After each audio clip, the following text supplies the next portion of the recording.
There's a place in Los Angeles where grown men whisper, where a simple mistake can cost you your life, where invisible laws are more powerful than the ones written in books. It's not a dark alley. It's not a dangerous neighborhood. It's inside one of America's largest jails. And what happens there is more terrifying than most people imagine. If you want to discover the darkest secrets hiding in plain sight, hit that subscribe button and drop a comment below telling us what you think happens when these rules are broken. In downtown Los Angeles, there stands a building that most people drive past without a second thought. It's called Men's Central Jail. From the outside, it looks like any other government building, cold, gray, and ordinary. But inside, it holds over 4,000 men. And inside those walls, there's a code. A set of rules that nobody teaches you in orientation. Rules that aren't written in any handbook. These rules decide who lives and who dies. In 2023,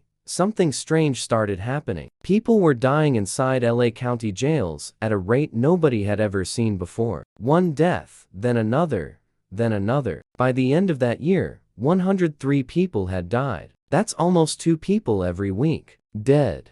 The county officials called it a crisis. They held meetings. They promised investigations. But here's what they didn't talk about. Most of these deaths weren't accidents. They weren't just about bad healthcare or old buildings. Something else was happening. Something that had been happening for decades. The men inside knew what it was. The guards knew too. But nobody wanted to say it out loud. To understand what's really happening, you need to understand something important.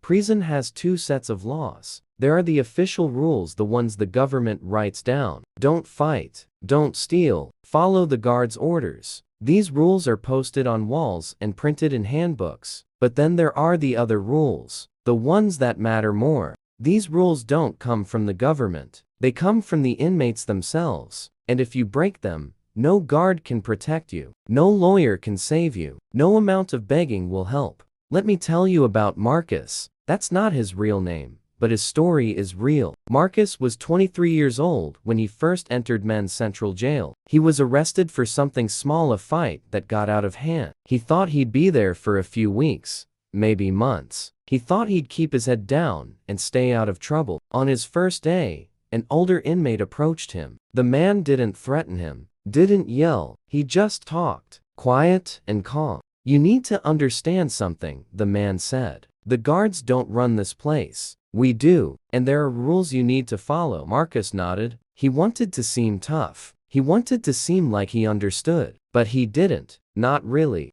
The older inmate explained that in jail, everyone gets sorted. It happens fast, usually within the first few days. The other inmates figure out who you are, what you did to get arrested, and most importantly, what kind of person you are. Are you strong? Are you weak? Can you be trusted? Are you a snitch? That last question is the most important one. In the world outside, people are taught to tell the truth. If you see a crime, you report it. If someone asks you a question, you answer honestly. But inside jail, those rules flip upside down. Talking to guards about what other inmates do is the worst thing you can possibly do. They call people who talk to guards snitches or rats. And there is no insult worse than that. No crime more serious. Not theft. Not assault. Not even murder. Marcus learned this quickly. He saw what happened to a man who was suspected of talking to the guards about a fight. The man was jumped in the showers by 5 other inmates. The guards didn't arrive until it was too late. The man survived, but he was moved to a different section of the jail, a place they call protective custody. That's where they put people who can't survive in the general population. People who are marked.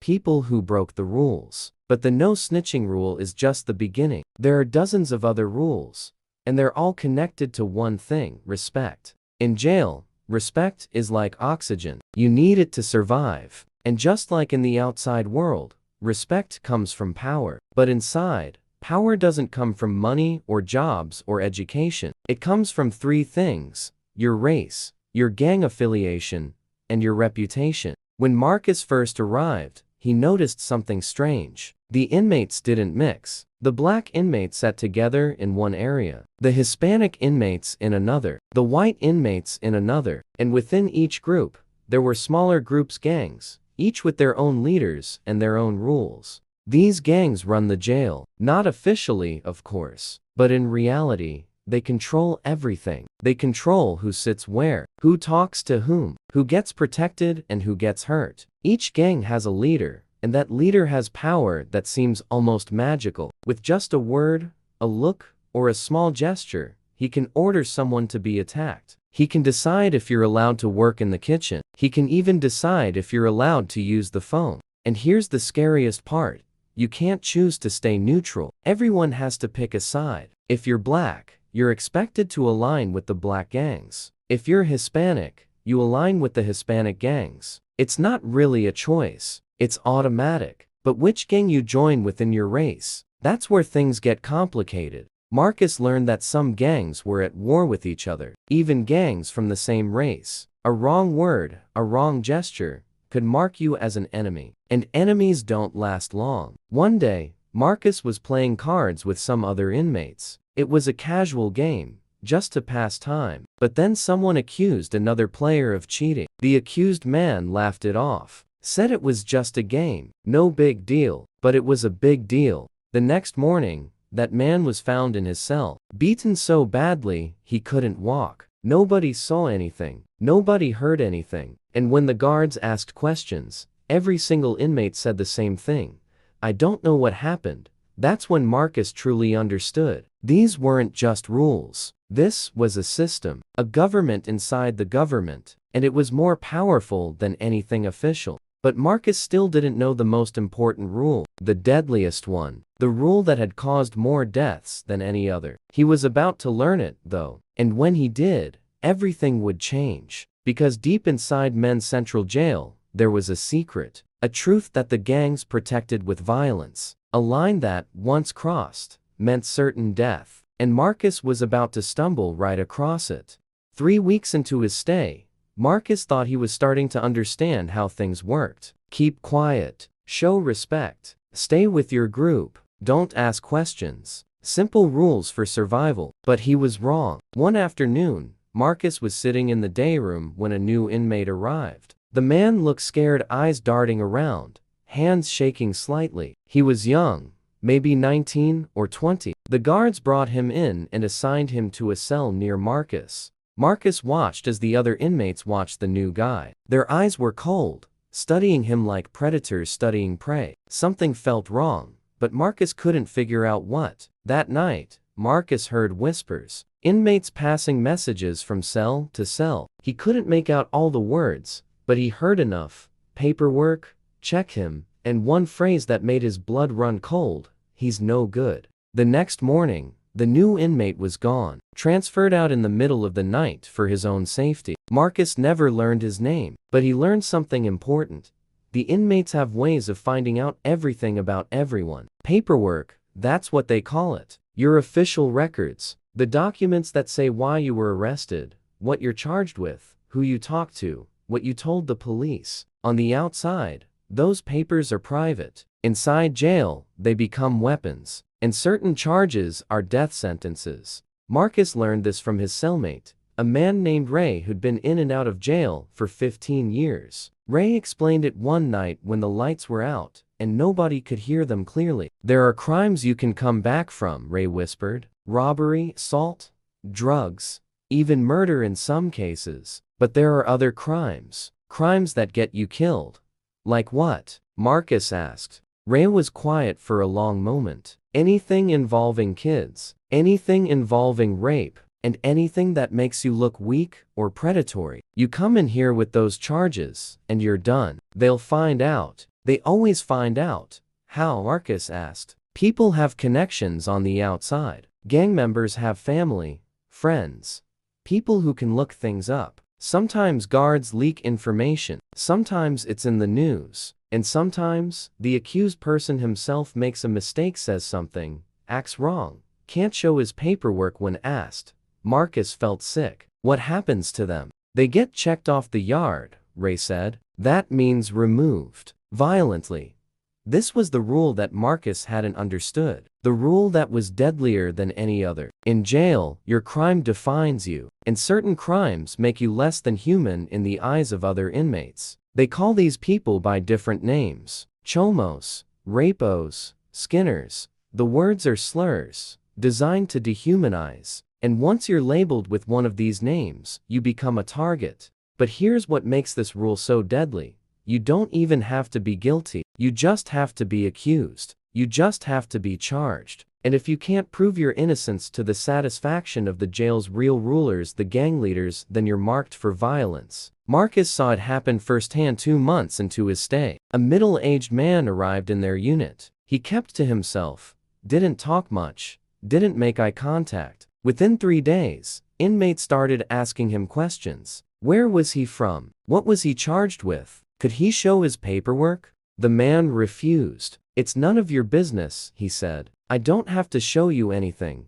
He was technically right, but in jail, being technically right means nothing. That night, 4 inmates cornered the man in the bathroom. Marcus heard the sounds: shouting, then thuds, then silence. When the guards finally came, the man was unconscious on the floor. Blood pooled around his head. The inmates scattered. Nobody saw anything. Nobody knew anything. The man survived, but was immediately transferred to protective custody. Marcus never saw him again. That's what happens when you don't show your papers, Ray explained later. They assume the worst. And even if you're innocent, even if you're just trying to keep your dignity, they don't care. Refusing to show paperwork is the same as admitting guilt.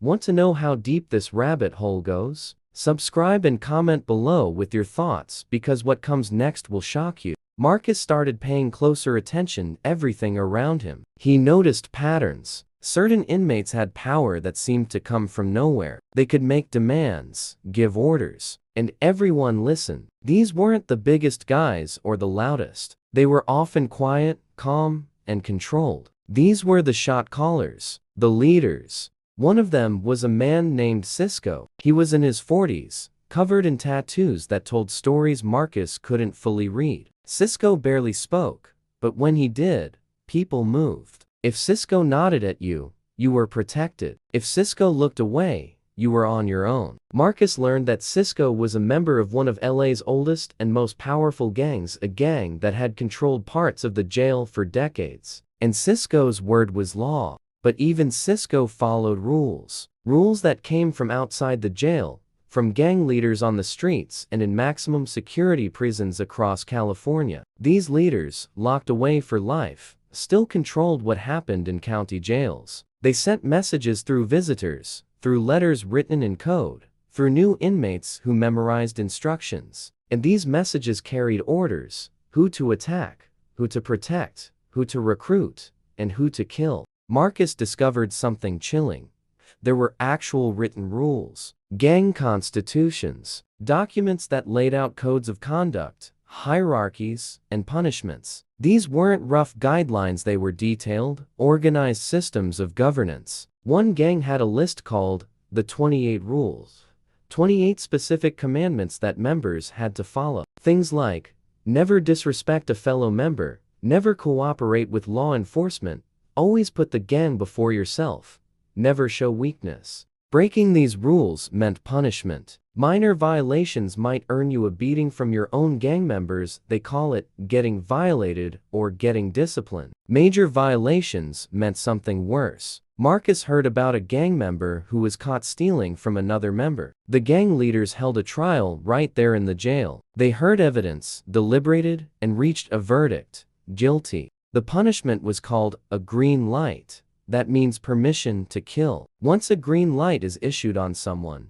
any member of that gang can attack them. And they will, because refusing to carry out a green light is itself a violation of the rules. The man with the green light on his head lasted 3 days. He was stabbed in the recreation yard with a weapon made from a sharpened toothbrush handle. He died before the guards could get him to the hospital. The weapon disappeared. The attackers blended back into the crowd. And when investigators asked questions, everyone said the same thing: I didn't see nothing.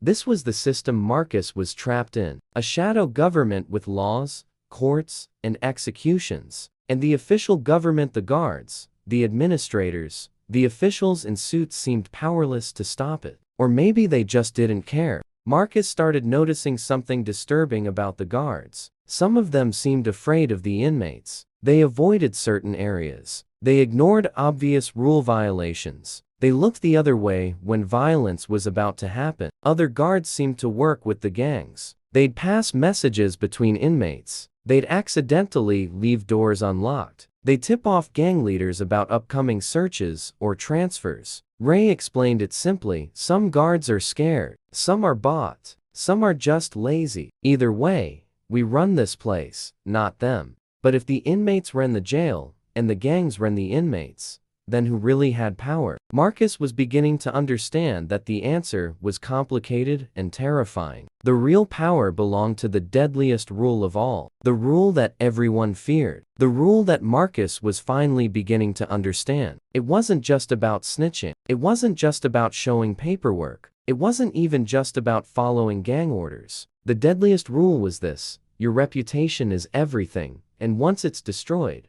you can't get it back. In jail, reputation determines survival, and there are 1,000 ways to destroy it. A rumor, an accusation, a moment of weakness, a wrong word. And once your reputation is gone, you have two choices: fight to get it back, or run to protective custody. Most people can't fight hard enough. And protective custody isn't safety, it's just a different kind of prison, where you're marked forever as someone who couldn't survive. Marcus was about to learn just how fragile reputation really is, because something was about to happen that would test everything he thought he knew about survival. Something that would reveal the darkest truth about men's central jail. And it would start with a simple accusation.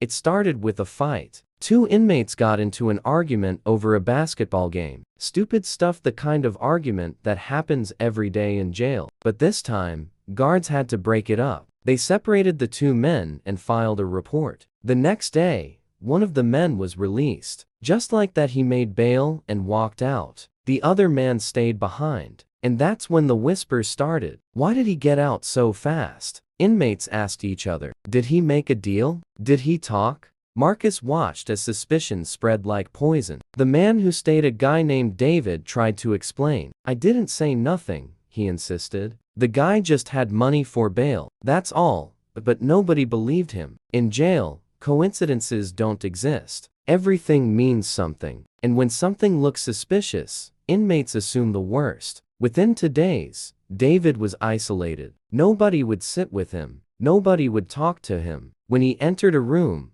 conversation stopped. He had become a ghost, visible but invisible, present but rejected. Marcus felt bad for him. David seemed genuinely confused and scared. But Marcus also knew better than to help. Associating with someone suspected of snitching could make you a suspect too. In jail, guilt spreads like a disease. On the 3rd day, someone demanded David show his paperwork, the official documents that would prove he hadn't cooperated with the police. David couldn't produce them. They were locked away somewhere in the administrative offices, and he had no way to get them. I'm telling you, I didn't snitch, David pleaded. I swear on everything. But swearing meant nothing. Without proof, he was guilty. That night, Marcus lay in his cell and heard footsteps. Quiet, deliberate footsteps moving down the hallway. Then he heard David's voice, surprised, then scared, then screaming. The attack lasted maybe 30 seconds. Then running footsteps. Then guards shouting. Then silence. David survived, but barely. Marcus heard later that he'd been stabbed 7 times with homemade weapons. He was transferred to a hospital and never came back to men's central jail.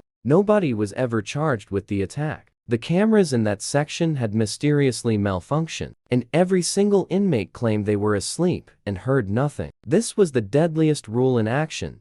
Suspicion alone is enough. Proof doesn't matter. Due process doesn't exist. Once you're accused, once your reputation is damaged, violence follows. And here's the most terrifying part. Anyone can be accused at any time. Marcus realized he'd been living on a knife's edge since the day he arrived. One wrong move, one misunderstood gesture, one person spreading a rumor, and he could become the next David. Ray noticed Marcus's fear. Now you get it, he said. This is why people act the way they do in here. It's not about being tough. It's about survival. You follow the rules, you watch your back, and you hope you never get accused of anything, But that could happen to anyone, Marcus said. Exactly, Ray replied. That's why this place is so dangerous. It's not just about what you do, it's about what people think you did. And once people think something, changing their minds is almost impossible. Marcus started understanding why men's central jail had become so deadly. It wasn't just one thing. It was everything working together, a perfect storm of violence. Overcrowding meant more people, more tension, more chances for conflict. The jail was built to hold 2,500 inmates, but held over 4,000. Men were crammed into cells meant for 1 or 2 people. Personal space didn't exist. Privacy didn't exist. And when people are packed together like animals, they start acting like animals. The guards were overwhelmed and understaffed. There weren't enough of them to watch everyone. And many of the guards who did work there seemed broken, tired, cynical, or corrupt. They'd seen too much violence, dealt with too many crises, and stopped caring. Medical care was a joke. If you got sick or injured, you might wait days or weeks to see a doctor. If you had mental health problems, you were thrown into the general population with everyone else. And if you were dying, well, 103 people died in LA County jails in 2023 alone. That number wasn't an accident. It was the system working exactly as it was designed to work, or rather, failing exactly as it was designed to fail. But underneath all these problems was the code. The unwritten rules enforced by inmates themselves. Rules about snitching, about paperwork, about respect, about reputation. These rules made everything worse because they created a second justice system, one based on violence and fear. Marcus learned that even the guards sometimes used these rules to their advantage. If they wanted to punish an inmate but couldn't do it officially, they'd leak information. They'd spread a rumor. They'd tell the wrong person that someone was a snitch, and the inmates would do the rest. It was a partnership between official power and criminal power. The guards maintained order by letting the inmates police themselves, and the inmates maintained control by enforcing their code with brutal efficiency. Marcus finally understood why men's central jail was called one of the deadliest places in America. It wasn't just the building or the overcrowding or the lack of medical care. It was the culture, a culture where invisible laws were more powerful than visible ones, where accusation was the same as conviction, where violence was both the crime and the punishment. And this culture existed not just in men's central jail, but in jails and prisons across California and across the country. The names changed, the gangs were different, but the rules were the same. Don't snitch, show respect, prove yourself, protect your reputation, pick a side, follow orders, and never ever show weakness. These rules had killed more people than anyone could count. They destroyed families, ended lives, and created a cycle of violence that seemed impossible to break. Before we wrap this up, hit that subscribe button and drop a comment telling us what you think should change, because this story isn't over. Marcus was lucky. He was eventually released after serving for months. He walked out of men's central jail a different person, harder, more cautious, more aware of how fragile safety really is. But he knew that thousands of men were still inside, still following the code, still living in fear, still enforcing rules that turned human beings into animals. And he knew that more people would die, not because they were guilty of crimes against the code, but because they were suspected, because someone spread a rumor, because they couldn't prove their innocence to the satisfaction of people who had already decided they were guilty. The deadliest prison rule in Los Angeles isn't written down anywhere. It's not taught in any orientation, but everyone inside knows it. Your reputation is your life, and once it's destroyed, you're already dead. This rule has killed more people than any other. It's killed people who were innocent. It's killed people who made small mistakes. It's killed people who were simply in the wrong place at the wrong time. And it will keep killing until something changes. But change is hard when the people in power, both official and unofficial, benefit from the current system. The guards use the inmate code to maintain control without doing the hard work of actual security. The gangs use it to maintain power and profit. And the politicians use it to look tough on crime without addressing the real problems. Meanwhile, people keep dying. 2 per week in 2023, maybe more this year. Each death has a name, a family, a story. But most of the time, those stories never get told. The deaths get filed away as accidents or natural causes, or inmate-on-inmate violence. Nobody asks why the violence happened. Nobody investigates the code that demanded it. Nobody holds anyone accountable, because to do that would require admitting the truth, that jails like Men's Central are out of control, that inmates run the show, that the deadliest rules aren't the ones written by the government, but the ones enforced in shadows and silence. Marcus thinks about his time inside every day. He thinks about David and the new kid who got transferred in the night. He thinks about the man beaten in the bathroom for refusing to show paperwork. He thinks about all the men still inside, following rules they never agreed to, living in fear of accusations they can't defend against. And he wonders if anyone on the outside really understands what's happening. If anyone really cares. Because the deadliest prison rule in Los Angeles isn't just killing inmates. It's killing the idea that justice means anything at all. It's proving that in some places, in some situations, power matters more than truth. Violence matters more than law. And reputation matters more than innocence. That's the real story of Men's Central Jail. That's the secret hiding in plain sight in downtown Los Angeles. And now, you know it too. So what do you think should be done about this? Should there be reform, more oversight, or is this just the reality of prison life? Drop your thoughts in the comments below, subscribe for more deep dives into stories that need to be told, and share this video with someone who needs to understand what really happens behind bars, because the only way things change is if people start paying attention. Thanks for watching, and we'll see you in the next one.